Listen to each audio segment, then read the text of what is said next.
नमस्कार मित्रांनो, आपण लास्ट लेक्चरला ग्लिसरॉलची रिॲक्शन पाहिली. ग्लिसरॉल कसा प्रिपेअर केला जाऊ शकतो. तर या ठिकाणी पाहिलं तर रिॲक्शन 3 ठिकाणी होते. इथं एक रिॲक्शन होते, इथं दुसरी रिॲक्शन होते आणि तिसरी रिॲक्शन होते. या ठिकाणी हायड्रोलिसिस होते, वॉटर ॲड होते. फक्त रिॲक्शन 3 ठिकाणी होते म्हणजे आपल्याला ऑब्वियस 3 रिॲक्टर लागतील. तर प्रोसेस पाहिली आपण ग्लिसरॉल प्रिपरेशनची प्रोसेस. तर आधी फर्स्ट रिॲक्टर आहे, नंतर फ्रॅक्शनेटिंग कॉलम, तर रिॲक्टर सेकंड, नंतर separator, reactor third and distillation column, अशी त्याची प्रोसेस आहे. आता फ्लो चार्टवरून आपल्याला समजेल, फ्लोशीट जी काय आहे फ्लोशीटवरून आपल्याला कळेलच. तर इथं फ्लोशीट दिसते आपल्याला. फ्लोशीटमध्ये आधी काय रिॲक्टर फर्स्ट आहे, या रिॲक्टर फर्स्टमध्ये क्लोरीन आणि प्रॉपिलिन, जो पेट्रोलियम क्रॅक प्रॉपिलिन आहे तो प्रॉपिलिन आणि क्लोरीन या ठिकाणी 400 to 500 डिग्री सेल्सिअसला 2 ते 3 सेकंदासाठी एक स्टील ट्यूब रिॲक्टरमध्ये, हा जो रिॲक्टर आहे फर्स्ट तो स्टील ट्यूब रिॲक्टर, त्या रिॲक्टरमध्ये रिॲक्ट होतात 2 ते 3 सेकंदसाठी 400 ते 500 डिग्री सेल्सिअस टेम्परेचरला ते रिॲक्ट होतात. ही रिॲक्शन खूप एक्झोथर्मिक आहे. या रिॲक्शनमध्ये हीट बाहेर टाकली जाते. तर ते टेम्परेचर या सिस्टमला इन्सुलेशन केलं आहे त्यांनी, इन्सुलेटेड सिस्टीम केली. इन्सुलेटेड सिस्टीम म्हणजे बाहेरचं टेम्परेचर आत येणार नाही आणि आतचं टेम्परेचर हे बाहेर जाणार नाही. इन्सुलेशनने या सिस्टीमचे टेम्परेचर हे मेंटेन राहतं आहे. या ठिकाणी रिॲक्शन झाली पहिली रिॲक्शन झाल्यानंतर मी तुम्हाला रिॲक्शन दाखवतो. ही रिॲक्शन झाल्यानंतर याची रिॲक्शन झाली. ही रिॲक्शन झाल्यानंतर आपल्याला इकडे हा प्रॉडक्ट असा भेटतोय, अनिल क्लोराईड आणि HCl. आता पहा, फ्रॅक्शनेटिंग कॉलममध्ये अनिल क्लोराईड हा खालच्या साईडने रिमूव्ह केला जातो आणि HCl हा वरून, जो बाय प्रॉडक्ट आहे HCl किंवा अनरिॲक्टेड प्रॉपिलिन वरून रिमूव्ह केले जातात आणि पुन्हा रिसायकल केले जातात. प्रॉपिलिन आणि HCl रिमूव्ह करून पुन्हा या ठिकाणी रिसायकल केले जातात. नंतर जे अनिल क्लोराईडचं मिक्सचर आहे ते अनिल क्लोराईडचं मिक्सचर रिॲक्टर सेकंडकडे पाठवलं जातं. इथं आपण रिॲक्शन जर पाहिली, रिॲक्शनमध्ये हा अनिल क्लोराईड आणि हायपोक्लोरस ॲसिड हे म्हणजे क्लोरीन आणि वॉटर यांची रिॲक्शनमधून हे भेटलं आपल्याला. ही रिॲक्टर सेकंडमध्ये रिॲक्ट केलं जातं. रिॲक्टर सेकंडमध्ये रिॲक्ट फ्रॅक्शनेटिंग कॉलममध्ये HCl आणि अनिल क्लोराईड हा सेपरेट केला जातो. HCl आणि जो अनरिॲक्टेड प्रॉपिलिन असतो तो पण सेपरेट केला जातो. नंतर तो पुढे जो अनिल क्लोराईड आपण पुढे पाठवतो. तिथं क्लोरीन आणि वॉटर ॲड करतो. क्लोरीन आणि वॉटर ॲड केल्यामुळे त्यांच्यापासून आपल्याला हायपोक्लोरस ॲसिड भेटतं. ते हायपोक्लोरस ॲसिड अनिल क्लोराईड सोबत रिॲक्ट होतं ॲट 35 डिग्री सेल्सिअस. रिॲक्टर सेकंडमध्ये टेम्परेचर असतं 35 डिग्री सेल्सिअस. रिॲक्ट झाल्यानंतर आपल्याला डायरेक्ट डायक्लोरोहायड्रिन हा प्रॉडक्ट भेटतो. आता रिॲक्शन जर पाहिले आपण, रिॲक्शन सेकंडमध्ये पहा, ही रिॲक्ट झालं रिॲक्टर सेकंडमध्ये आणि आपल्याला हा प्रॉडक्ट भेटला डायक्लोरोहायड्रिन. डायक्लोरोहायड्रिन भेटल्यानंतर हा इकडे डायक्लोरोहायड्रिन आपल्याला भेटला. तर डायक्लोरोहायड्रिन भेटल्यानंतर पुढे सेपरेटर. आता सेपरेटरमध्ये काय होतं, जो आपण हायपोक्लोरस ॲसिड घेतला होता तो अनरिॲक्टेड हायपोक्लोरस ॲसिड पण त्यात असेल आणि डायक्लोरोहायड्रिन पण त्यात असेल. तर जो हायपोक्लोरस ॲसिड आहे आणि डायक्लोरोहायड्रिन हा मेन प्रॉडक्ट आपल्याला भेटला आहे. डायक्लोरोहायड्रिन हा नॉन ॲक्वियस लेयर, म्हणजे पाण्यात तो नसेल. याचे हायपोक्लोरस ॲसिड आणि डायक्लोरोहायड्रिन यांच्यामध्ये आपल्याला 2 लेयर भेटते. एक वरची लेयर की जी ऑर्गॅनिक असेल आणि एक खालची लेयर की जी ॲक्वियस असेल. ऑर्गॅनिक लेयरमध्ये डायक्लोरोहायड्रिन असेल तो वरती असेल आणि हायपोक्लोरस ॲसिड जे काही आहे ते खाली असेल. तर सेपरेटरमध्ये हायपोक्लोरस ॲसिड जे अनरिॲक्टेड असेल ते सेपरेट केलं जाईल आणि पुन्हा रिसायकल केलं जाईल. सेपरेट करून या सेपरेटरमध्ये सेपरेट करून पुन्हा रिसायकल केलं जातं. नंतर डायक्लोरोहायड्रिन जो आहे तो पुढे फर्दर रिॲक्शनसाठी पुढे पाठवला जातो.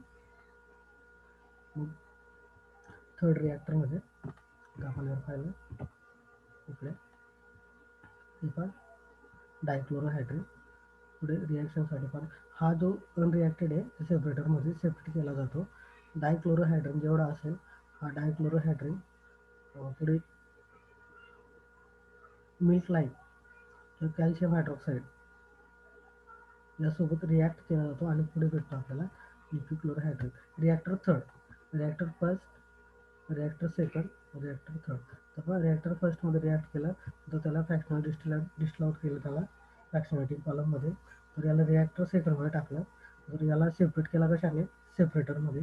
रिॲक्टर थर्डमध्ये याची रिॲक्शन होते आणि इथून आपल्याला CaCl2 आणि वॉटरचे मॉलिक्युल्स आपल्याला भेटतात. तर रिॲक्टर थर्डमध्ये पाहिलं आपण हा रिॲक्टर थर्डमध्ये सेपरेटरमध्ये काढला आपण आणि पुन्हा हायपोक्लोरस ॲसिड रिसायकल केलं. हा रिॲक्टर थर्डमध्ये डायक्लोरोहायड्रिन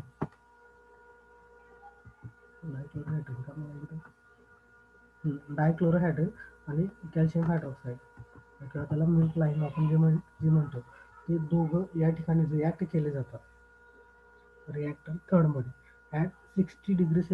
या ठिकाणी 60°C टेम्परेचर असतं. रिॲक्टर सेकंडमध्ये 35°C.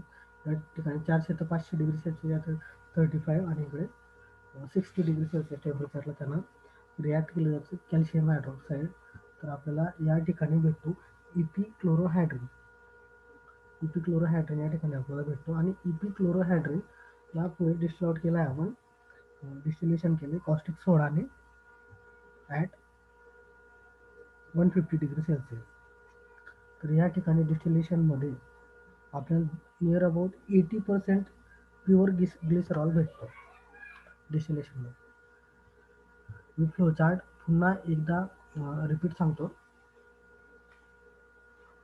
रिॲक्टर फर्स्टमध्ये क्लोरीन आणि प्रॉपिलिन यांना रिॲक्ट केलं जातं 400 ते 500°, 400 to 500°C for 2 to 3 second, 2 ते 3 सेकंदासाठी यांना या स्टीलच्या रिॲक्टरमध्ये रिॲक्ट केलं जातं. नंतर पुढे जातो फ्रॅक्शनेटिंग कॉलमकडे. फ्रॅक्शनेटिंग कॉलममध्ये HCl हा वरून रिमूव्ह केला जातो. HCl हा या साईडने रिमूव्ह केला जातो आणि जो अनरिॲक्टेड प्रॉपिलिन असतो तो पण या साईडने रिमूव्ह केला जातो आणि जो काही आपल्याला प्रॉडक्ट असतो अलील क्लोराईड तो पुढे रिॲक्टर सेकंडकडे पाठवला जातो. रिॲक्टर सेकंडमध्ये टेम्परेचर असतं 35°C. रिॲक्टर सेकंडमध्ये क्लोरीन आणि वॉटर टाकलं जातं की ज्यापासून हायपोक्लोरस ॲसिड आपल्याला भेटतं. ते हायपोक्लोरस ॲसिड अलील क्लोराईडसोबत रिॲक्ट होतं. हायपोक्लोरस ॲसिड अलील क्लोराईडसोबत या ठिकाणी रिॲक्ट होतं आणि जो हायपोक्लोरस ॲसिडचा अनरिॲक्टेड पार्ट असतो त्याचे 2 लेयर भेटतात. हायपोक्लोरस ॲसिड प्लस डायक्लोरोहायड्रिन या ठिकाणी सेपरेटरमध्ये 2 लेयर असतात, डायक्लोरोहायड्रिन आणि हायपोक्लोरस ॲसिड. ॲक्वेस लेअरमध्ये असेल हायड्रोक्लोरस ॲसिड पाण्यामध्ये आणि जी दुसरी लेअर असेल डायक्लोरोहायड्रिन त्यामध्ये असेल. तर असं ते सेपरेट केलं जातं. हायपोक्लोरस ॲसिड वरून सेपरेट करून हायपोक्लोरस ॲसिड सेपरेट करून पुन्हा रिॲक्टर सेकंडकडे पाठवलं जातं, रिसायकल केलं जातं आणि जो डायक्लोरोहायड्रिन असतो तो रिॲक्टर थर्डकडे पाठवला जातो. रिॲक्टर थर्डमध्ये असतं 60°C टेम्परेचर. तिथं त्याला कॅल्शियम हायड्रॉक्साईड सोबत कॅल्शियम हायड्रॉक्साईडलाच आपण मिल्क लाईम असं म्हणतो रिॲक्ट केलं जातं. रिॲक्ट केल्यानंतर या ठिकाणी रिॲक्टर थर्डमध्ये इपिक्लोरोहायड्रिन असा आपल्याला मॉलिक्यूल भेटतो. त्या मॉलिक्यूलला जर आपण डिस्टिलेशन केलं कॉस्टिक सोडाने NaOH 10% NaOH in presence of H2O at 150°C आपण डिस्टिल आउट केलं तर 80% प्युअर ग्लिसरॉल आपण सेपरेट करू शकतो. या ठिकाणी 80% प्युअर ग्लिसरॉल आपल्याला भेटत आहे. आता पुढे युजेस ऑफ ग्लिसरॉल आणि ग्लिसरीन एकच आहे. तर ग्लिसरीन कुठे ॲप्लिकेबल आहे तर पाहिलं तर it is use as synthesis of drugs, food and beverages, toothpaste. It is also used in manufacture of alkyd resins, printing inks, explosives, etc. It is used in synthesis of toilet soap and transparent soap. म्हणजे बऱ्याच ठिकाणी त्याचा use होते. ड्रगमध्ये use होत आहे, food beverages म्हणून use होते, टूथपेस्टमध्ये पण त्याचा यूज होतोय, प्रिंटिंग इंक्समध्ये यूज होतोय त्याचा. अल्काइड रेजिन्स जे एक्सप्लोजिव्ह जेव्हा काही म्हणतो आपण, एक्सप्लोजिव्ह स्फोटक मध्ये पण त्याचा यूज होतोय. नंतर टॉयलेट सोप आणि ट्रान्सपरंट सोपमध्ये पण ग्लिसरॉलचा यूज होतो आणि टॉयलेट सोपमध्ये पण ग्लिसरॉलचा यूज होत आहे. पुढे आपल्याला आपण अनसॅच्युरेटेड हायड्रोकार्बन्स. आता बघा आपण हायड्रोकार्बन्स पाहतो. हायड्रोकार्बन्स म्हणजे mixture of carbon and hydrogen, म्हणजे CS2 CS3 वगैरे जे काही तुम्हाला दिसतं त्याला आपण हायड्रोकार्बन म्हणतो. सॅच्युरेटेड आणि अनसॅच्युरेटेड हे आपण 11वीपासून ते F5 पर्यंत रिपीट शिकत आलो आहोत. सॅच्युरेटेड म्हटलं तर सगळे एक बॉन्डचं कंपाऊंड असेल, सिंगल बॉन्डेड कंपाऊंडला आपण सॅच्युरेटेड म्हणतो. जर डबल बॉन्डचा कंपाऊंड असेल त्याला आपण अनसॅच्युरेटेड म्हणतो. तर इथं आपण अनसॅच्युरेटेड हायड्रोकार्बन शिकतोय. तर अनसॅच्युरेटेड म्हणजे डबल बॉन्ड असेल किंवा ट्रिपल बॉन्ड असेल. तर पहिला कंपाऊंड पाहतो आपण, प्रिपरेशन ऑफ ॲसिटिलीन. ॲसिटिलीन म्हणजे ट्रिपल बॉन्डचा कंपाऊंड. जो ॲसिटिलीन तुम्हाला दिसतोय, हे स्ट्रक्चर ॲसिटिलीन फ्रॉम नॅचरल गॅसपासून ॲसिटिलीन आपल्याला प्रिपेअर करायचं आहे. तर पहा, दोन मॉलिक्यूल घेतले, इथं रिॲक्शन पाहिले, दोन मॉलिक्यूल मिथेनचे घेतले, त्यांचं जर ऑक्सिडेशन केलं तर आपल्याला इथं ॲसिटिलीन भेटतं. तर पहा, ऑक्सिडेशन आणि रिडक्शन सांगतो. ऑक्सिडेशन म्हणजे addition of oxygen, removal of hydrogen, याला ऑक्सिडेशन म्हणा. रिडक्शन म्हणजे रिमूव्हल ऑफ ऑक्सिजन आणि ॲडिशन ऑफ हायड्रोजन. अजून एक दुसरी डेफिनेशन तयार करायची म्हटली त्याची इनऑर्गॅनिकमध्ये, तर ॲडिशन ऑफ इलेक्ट्रॉन होत असेल तर रिडक्शन होतं, आणि रिमूव्हल ऑफ इलेक्ट्रॉन होत असेल तर ऑक्सिडेशन होतं. प्लस चार्ज देतो आपण, प्लस चार्ज म्हणजे ऑक्सिडेशन. आता या ठिकाणी काय होतं, रिमूव्हल ऑफ हायड्रोजन म्हणजे काय होतं, ऑक्सिडेशन. ऑक्सिडेशन होऊन आपल्याला मिथेनचं ऑक्सिडेशन केलं आपण, दोन मिथेन मॉलिक्यूलचे ऑक्सिडेशन केल्यानंतर आपल्याला इथं ॲसिटिलीन भेटला. तर प्रिन्सिपल पाहिला आपण, from natural gas the obtained methane gets partially oxidized by oxygen to produce acetylene. Reaction पाहिली, रिॲक्शनवरून एक्सप्लेन केलं आपल्याला, तरी आपल्याला प्रिन्सिपल त्याचं सांगता येईल. नंतर आपण पुढे जर पाहिली त्याची प्रोसेस, आता याची प्रोसेस पाहू आपण की ॲसिटिलीन कसा तयार केला जाऊ शकतो. याचा फ्लोचार्ट आपल्याला दिला आहे. फ्लोचार्टवरून पण आपल्याला ॲसिटिलीन प्रिपरेशन हे समजेल. का इकडे ऑक्सिजन आहे आणि नॅचरल गॅस आहे, दोघं सेपरेटली प्रीहीट केले, सेपरेटली हीट करून रिॲक्टरमध्ये पाठवले. आता आपण सेपरेटली हीट करायचं म्हटलं त्यांना तर 550 डिग्री सेल्सिअस ते 560 डिग्री सेल्सिअस नियर अबाउट त्यांना इकडे हीट केलं आहे, त्याला पण इकडे ऑक्सिजनला पण आणि इकडे नॅचरल गॅसला हीट करून हे एवढं हीटिंग मिक्सचर रिॲक्टरमध्ये पाठवलं. रिॲक्शन होतं रिॲक्टरमध्ये, रिॲक्शन त्याचे 3 झोनमध्ये होते. पहिलं म्हणजे मिक्सिंग होतं त्याचं, तर फ्लेम चेंबरमध्ये जातात आणि नंतर क्वेंचिंग होतं. तर आधी रिॲक्टरमध्ये ते दोघं मिक्स होते, मिक्स झाल्यानंतर फ्लेम चेंबरमध्ये जातात ते. तर फ्लेम चेंबरमध्ये काय होतं, फ्लेम चेंबर म्हणजे मध्ये त्यांना जाळलं जातं 1500 डिग्री सेल्सिअसपर्यंत दोघांना, in a fraction of second, म्हणजे 0.001 टू 0.01 सेकंड एवढ्याच सेकंदाला त्याला जाळलं जातं, हीट केलं जातं, बर्न केलं जातं त्याला 1500 डिग्री सेल्सिअस, आणि बर्न करून लगेच त्याला क्वेंच केलं जातं. मिक्सिंग झाल्यानंतर फ्लेम होतं, फ्लेम नंतर क्वेंच. क्वेंच म्हणजे अजून पुढे फर्दर रिॲक्शन व्हायला नको म्हणून ते बर्न करणं लगेच थांबवलं जातं, त्याला क्वेंचिंग म्हणतात. क्वेंचिंगमध्ये तर ही रिॲक्शन पण खूप एक्झोथर्मिक आहे, जास्ती हीट बाहेर टाकली जाते. 3 स्टेप सांगितलं मी. पहिलं म्हणजे रिॲक्टरमध्ये मिक्सिंग होते, मिक्स झाले ते, तर फ्लेम चेंबर आणि नंतर क्वेंचिंग. फ्लेम चेंबरमध्ये का तर 1500 डिग्री सेल्सिअस त्यांना बर्न केलं आहे आणि क्वेंचिंगमध्ये ते बर्न स्टॉप केलं वॉटर स्प्रे करून. हे पहा इथं वॉटर दिसतंय, इथं हे वॉटर स्प्रे करून ते बर्न स्टॉप केलं आहे. नंतर अजून पुढे जर पाहिलं आपण तर नंतर अजून पुढे त्यांनी कूल केलं आहे. कूल यासाठी की इथं ॲसिटिलीन आपल्याला भेटला आहे रिॲक्टरमध्ये. तिसऱ्या स्टेपला ॲसिटिलीन भेटला आहे. तो ॲसिटिलीनचं अजून कन्व्हर्जन कशात व्हायला नको म्हणून त्याची हिटिंग इथं खूप कमी केली. जवळजवळ 35 ते 40 डिग्री सेल्सिअस, 1500 पासून 35 ते 40 डिग्री सेल्सिअसपर्यंत एवढं टेम्परेचर मेंटेन केलं, एवढं टेम्परेचर कमी केलं या ठिकाणी. आता पण त्याला आपण 1500 डिग्री सेल्सिअसला पेटवलं म्हणजे त्यात काजळीचं खूप असेल, कार्बन्स खूप असतील. तर बघ सूट फिल्टर त्यासाठी लावलं आपण. सूट फिल्टरमध्ये काय करतो, जे काही कार्बन वगैरे असेल, सुटी फ्लेम आपण स्टडी करतो. सुटी फ्लेम म्हणजे जी काजळीसारखी दूर निघते, कार्बन वगैरे असेल तिथं सूट फिल्टरमध्ये जे काही तसं असेल काजळीसारखं कार्बन बिर्बन असेल त्या सूट फिल्टरमध्ये फिल्टर केलं जातं.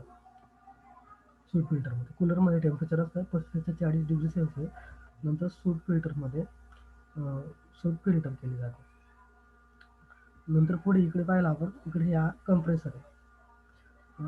या ठिकाणी नियर अबाउट 8 ते 10 ॲटमॉस्फेरिक प्रेशरला इथं त्याला कंप्रेस केलं जातं आणि कंप्रेस करून ॲब्सॉर्बरकडे पाठवलं जातं. ॲब्सॉर्बरमध्ये डायमिथिल फॉर्मॅमाइड हे सॉल्व्हंट असतं. त्या सॉल्व्हंटमुळे ॲसिटिलीन पॉलिमर किंवा काही इथिलीन किंवा CO2 जे काही असतात ते रिमूव्ह होतात, ते ॲब्झॉर्ब केले जातात या ठिकाणी ॲब्सॉर्बरमध्ये. नंतर ॲब्सॉर्बरमधून ते पुढे स्ट्रिपरकडे जातात. स्ट्रिपरमध्ये काय होतं, स्ट्रिपरमध्ये जे लेस सोल्युबल कॉम्पोनंट्स असतील ते लेस सोल्युबल कॉम्पोनंट्स या स्ट्रिपरमध्ये रिमूव्ह केले जातात आणि पुढे डायरेक्ट ते रिॲक्शन मिक्सर जे आहे ते मिक्सर जे आहे रेक्टिफाईंग कॉलमकडे जातं. या ठिकाणी ॲब्सॉर्बरमध्ये जे काही गॅसेस असतील,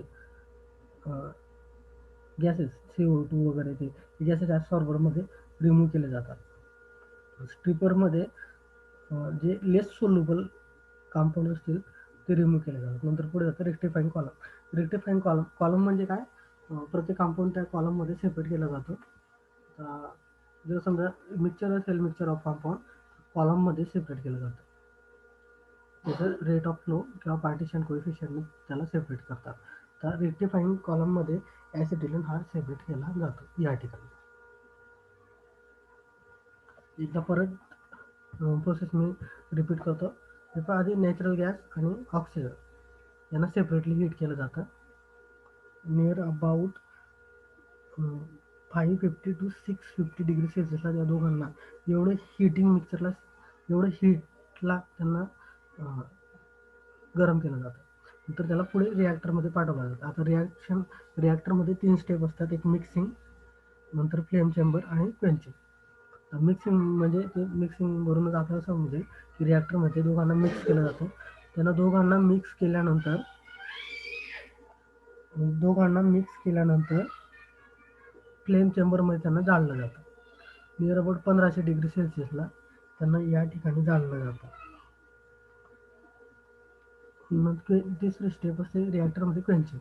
आता ही रिॲक्शन 0.001 to 0.01 सेकंदाला स्टॉप केली जाते आणि क्वेंच केलं जातं. म्हणजे पुढे रिॲक्शन जास्त होऊ दिली जात नाही. क्वेंचिंगमध्ये ही रिॲक्शन स्टॉप केली जाते, त्याला कूल केलं जातं. पुढे अजून कूल केलं त्याला, कूलरमध्ये कूल केलं त्याला. कूलरमध्ये त्याला 35 ते 40 डिग्री सेल्सिअसपर्यंत कूल केलं. पुढे सूट फिल्टर आहे. सूट फिल्टरमध्ये कार्बन जी काजळी वगैरे असेल ते सेपरेट केलं जाईल. नंतर इकडे कंप्रेसर आहे. 8 ते 10 ॲटमॉस्फिअर प्रेशरला प्रेस केलं जातं. इकडे ॲब्सॉर्बरकडे पाठवलं जातं. ॲब्सॉर्बरमध्ये सॉल्व्हंट असतो, डायमिथिल फॉर्मॅमाइड एक सॉल्व्हंट असतं. या सॉल्व्हंटने जर ॲसिटिलीन वगैरे असेल किंवा CO2 वगैरे असेल तर या ठिकाणी ते रिमूव्ह केलं जातं. नंतर स्ट्रिपरकडे जातं ते. स्ट्रिपरमध्ये काय होतं की जे लेस सोल्युबल कंपाऊंड्स असतील ते स्ट्रिपरमध्ये सेपरेट केले जातात. नंतर पुढे जातं रेक्टिफाईंग कॉलमकडे. रेक्टिफाईंग कॉलममध्ये प्युअर ॲसिटिलीन हा सेपरेट केला जातो. इकडे पाहता आता आपण युजेस ऑफ ॲसिटिलीन. पुढे युजेस ऑफ ॲसिटिलीन. ॲसिटिलीन कशात यूज होतो?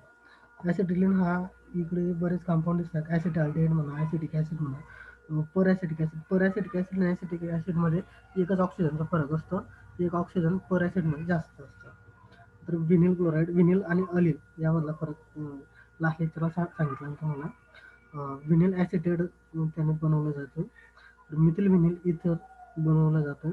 ट्रायक्लोरोइथेन बनवलं जातं. टेट्राक्लोरोइथेन, पेंटाक्लोरोइथेन, इथिलीन क्लोराईड, ट्रायक्लोरोइथिलीन, टेट्राक्लोरोइथिलीन आणि ब्युटाडाईन यासारखे बरेच कंपाऊंड्स याने आपण तयार करू शकतो ॲसिटिलीन पासून.